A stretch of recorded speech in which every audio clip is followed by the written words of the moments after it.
سلامونه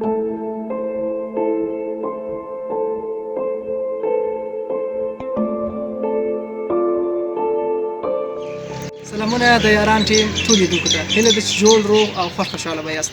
په کندهار کې یو په کندهار کې د بابا ولي صاحب مزار ته راغلي. دا ځای مشهور په بابا صاحب باندې دی. حتما به مو یې نوم اورېدلی. موږ راغلي یو او د دغه ځای له بېلابېلو ښکلو او په زړه پورې برخو څخه لیدنه لرو. او دغه برخې چې دي د دې برخو په زړه پورې شټونه او په زړه پورې صحنې له تاسو سره شریک کوو. موږ خپل سفر له همدا ځایه پیل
بابا ولي صاحب مزار او دغه تفریح ځای ده یوه ځانګړې ښکلا د همدغه زیارت ته نږدې سیمه کې د ارغنداب رود ورکړې ده.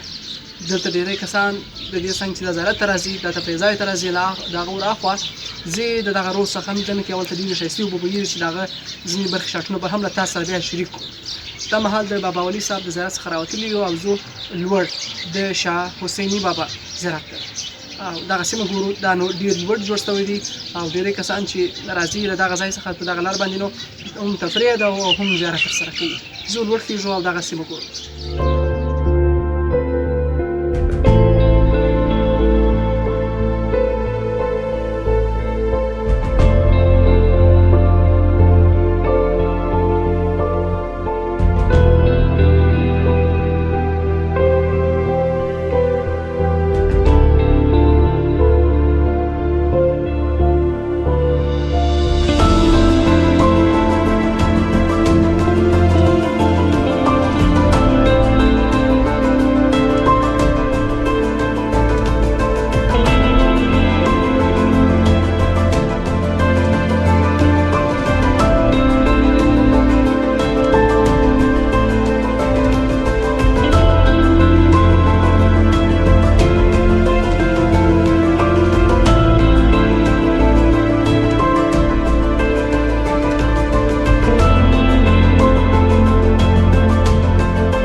دغه ټوله ساحه د بابا ولي یا هم د بابا صاحب د زیارت په نامه باندې یادېږي.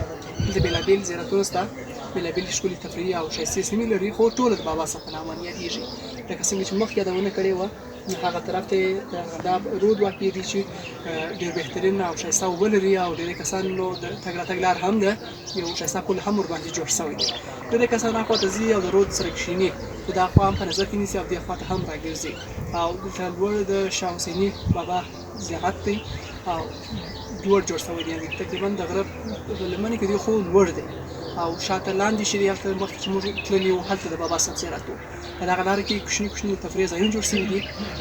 څو کسان ملګري یا هم دې ترڅنګ کورنۍ ځانګړي ډول باندې څو کورنۍ راځي بیخي د دې خپله تفریح بس زیارت هم ترسره کوي او ځانګړي غرفې هم لري د ناستې دپاره او د دې کانتینو دکانونو دا شیان هم په نظر کې نیول شوي دي هلته مخکې هوټل هم و، فکر کوم هغه اوس فعاله نه دی، نه په اول سره کې دا هوټل جوړ شوی و او فعال هم و. نو په زړه پورې سیمه او په زړه پورې ځای دی، ډېری کسان دغه ځای لیدو ته راځي. که کندهار ته راځئ نو کندهار کې بابا والي صاحب زیارت لیدنه به حتما کوئ، ځکه ډېر ښه او په زړه پورې او په ښایسته ډول باندې جوړ شوی دی. شین ځای دی، سمسور ځای دی، خو دا مهال چې د کرونا موضوع رامنځته شوې، د کرونا ناروغۍ د هغه څه چې پر دې باندې تاثیر کړی دی او ته مینوال کم راځي. د دې وراخوا دلته د ښځو لپاره هم ورځ ځانګړې شوې ده. هغه ورځ باندې یوازې ښځې راځي او په دغه پارک کې خپلې تفریح باسي، د خپلې کورنۍ سره، خپلو خویندو میندو سره یو ځای د تفریح په موخه راځي او دغه ځای څخه خوند اخلي او دې څنګه زیارت هم ترسره کوي. زه د دغه پارک یا هم په ټوله کې دغه زیارت څو نورې برخې هم له تاسو سره ګورم.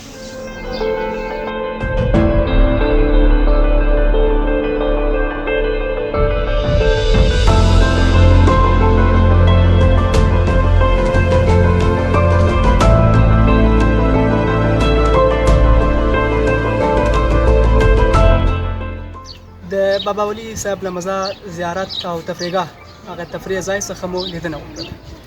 دا ځای بهترین او په ښه ډول جوړ شوی و او تاسو د سیمې ښکلا ولیدله.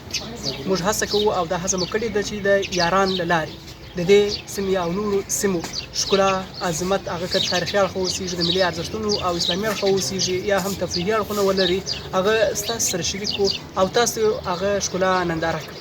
د بابا ولي صاحب د زیارت ننداره همدومره وه. تر بیا د خدای په امان.